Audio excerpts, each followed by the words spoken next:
What is up, guys? Welcome back to another Tech Crash PC part list video. This time it's around $800, a little bit under, but it does include an operating system in that. So depending on if you have a copy, it'll be around 700, or if you don't already have a copy, well then it'll be around 800. So here we go. So just kick the build off. We're going to use the CPU, the Intel Core i3 6100. It's a 3.7 gigahertz dual core processor. It's on the LGA 1151. It is a Skylake chip. It's going to do just fine for whatever you feel like doing on your computer, gaming, presumably.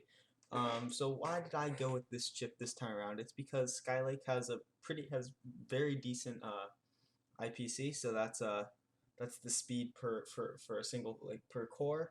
So yeah, I just went with that because that's what most games are single threaded, and it is a dual core with hyperthreading, so it does have 4 threads. So it'll run like a quad core, but it won't have that same price premium, and it's good for a budget build.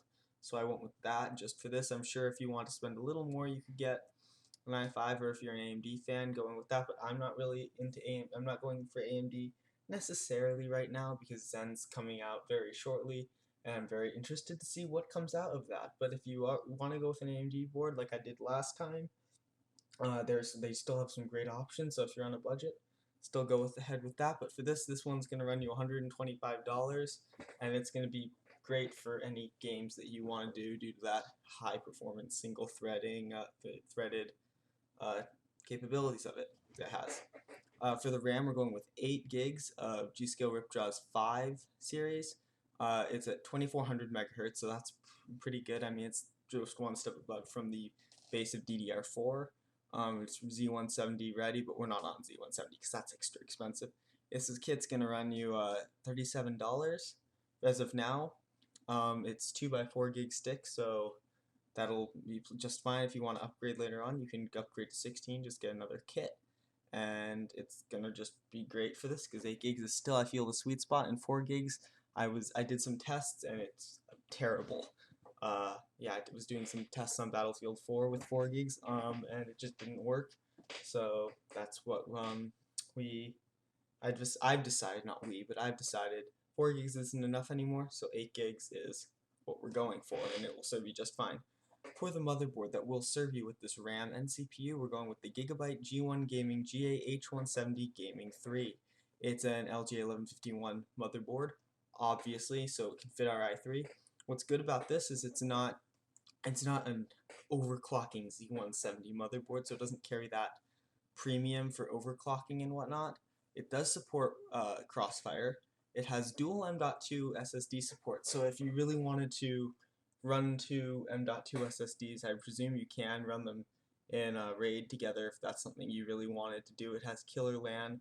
That's a positive or negative. It does have 8 gigabytes amp up audio though, so that's what I was really focusing on when I got this board. It's very well built, has a nice black PCB, supports all of that, and it has enough SATA ports, I believe, and it has yeah, it has. Sorry, I'm pulling up 6 SATA ports, say 360 bit per second ports. But what I really liked about it was it has gigabytes amp up audio. It's not their highest end version of it, but it is better audio than what you would normally get, and it's ultra durable and all that fun stuff that Gigabyte offers. And it comes in it's a nice looking board, so go check that out. It has lots of USB 3, and will do just fine for this budget build. Alright, so next on the list we are going to talk about the power supply. So we're going with the EVGA 600B1. So it's a 600 watt 80 plus bronze power supply by EVGA. There's not really much else to say about it besides that it's not sketchy because it's by EVGA. It's definitely gonna be able to run everything in the system just fine, and give you a little bit of extra room for expansion if you want to add like an SSD or another hard drive or anything along those lines. For the video card, so that you can actually do gaming, we're going with the MSI Radeon R9 380. This is the 2 gigabyte edition. I know the 4 gig cards are in style and you can, because we're not quite at $800 with this. We're at $776.38 as of now. So I mean, I'm sure you could theoretically go with a 4 gig card if you wanted to fit that into your budget, especially if you have an operating system already, because then this is $100 cheaper.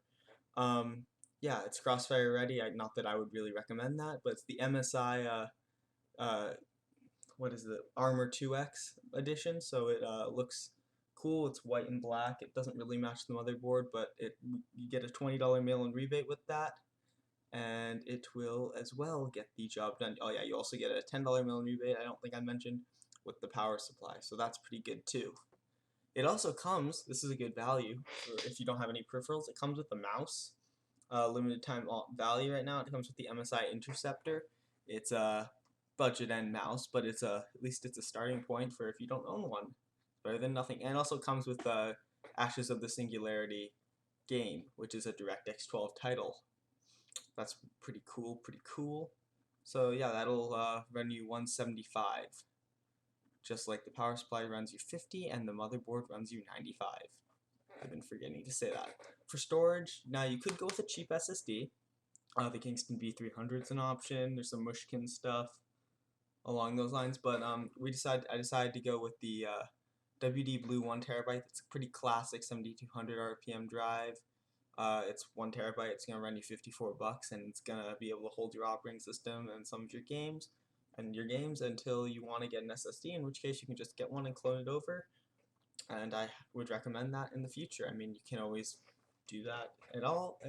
This is not a set build. I mean, you can do what you want with this and go from there. But I decided to go with that just because more capacity, in my opinion, is more important than like a 120, 240 gig SSD. That's in my opinion, of course. For the cooler, for the CPU, I went with the Cooler Master Hyper 212 Evo. Comes with a $5 mail-in rebate. Goes for $30. Enough said. It will keep your i3 nice, cool, and quiet. You don't have to get it. This is kind of optional because the i3 does come with a stock cooler because it's not a K series. So if you really want to get that, you could. If you didn't want to save $30, you could do that and throw that money into a 4 gig video card, or maybe another tier, or maybe just to an SSD or a nicer case or anything. But I put that in there just because it'll be quieter than the stock cooler and will cool it better for your longer lifespan. Plus, you can use it later on in other builds in your future. Okay, for the case, I went with the Thermaltake CA1B1. Okay, it's a Thermaltake Versa H23. I don't know what that was before it loaded, but yeah, it's a Thermaltake Versa H23. I think it's a nice looking case. I mean, it's a little gaudy, but I mean, it has a window so you can see all your components, and it's pretty well built, and I think it'll get the job done for $50 plus. Actually, it's $30 after a $20 mail-in rebate that it actually does have, so that's a pretty good deal. And then finally, for the operating system, I put Windows 10 Home. That's gonna run you $100, like I said earlier. Though, if you already have a copy of Windows, you can just use that. If you don't, you can do that.